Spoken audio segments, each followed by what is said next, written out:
નમસ્કાર દર્શક મિત્રો, વિડીયોમાં તમારું સ્વાગત છે। મોરબીની અંદર બનેલી દુર્ઘટના મામલે અત્યાર સુધીમાં પોલીસે કુલ 9 આરોપીઓની ધરપકડ કરી છે। 2 મેનેજર, 2 રિપેરિંગનું કામ કરનાર કોન્ટ્રાક્ટર, પિતા પુત્રો અને 3 સિક્યુરિટી ગાર્ડ તથા 2 ટિકિટ ક્લાર્કની ધરપકડ કરી છે।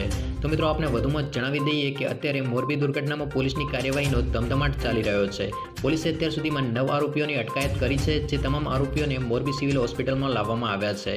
આ મામલે પોલીસ દ્વારા માહિતી આપવામાં આવી હતી, જેમાં 2 મેનેજર, 2 રિપેરિંગનું કામ કરનાર કોન્ટ્રાક્ટર, પિતા પુત્રો અને 3 સિક્યુરિટી ગાર્ડ અને 2 ટિકિટ ક્લાર્કની અટકાયત કરી દેવામાં આવી છે, જેમના નામ દીપક પારેખ, દિનેશ દવે, મનસુખ ટોપિયા, મહાદેવ સોલંકી, પ્રકાશ પરમાર, દેવાંગ પરમાર અને અલ્પેશ ગોહિલ અને દીપિલ ગોહિલ અને મુકેશ ચૌહાણ છે।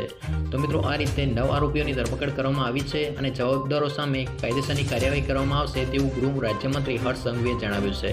તો બીજી બાજુ આ મામલે ગૃહ રાજ્યમંત્રીએ જણાવ્યું હતું કે આ બ્રિજનું સમારકામ સંભાળતા એજન્સી વિરુદ્ધ કલમ 304 અને 308 અને 114 મુજબ ક્રિમિનલ કેસ દાખલ કરવામાં આવ્યો છે, તેની તપાસ પણ આજે શરૂ કરવામાં આવશે। ઊંડી તપાસ શરૂ કરી કસૂરવારો સામે આખરી કાર્યવાહી કરવામાં આવશે તેવું જણાવવામાં આવી રહ્યું છે। તો મિત્રો, આ રીતે સરકાર દ્વારા અને પોલીસ દ્વારા ગુનેગારો સામે કાયદેસરની કાર્યવાહી હાથ ધરવામાં આવી છે। તો મિત્રો, આ સમગ્ર ઘટના અંગે અને પોલીસની કાર્યવાહી અંગે તમારું શું મંતવ્ય છે તે અમને કોમેન્ટ કરીને જણાવી શકો છો। તો મિત્રો, આજનો વિડીયો તમને પસંદ આવે તો વિડીયોને લાઇક કરો, શેર કરો અને આવી અવનવી માહિતી મેળવવા માટે આપણી ચેનલને સબસ્ક્રાઈબ કરો।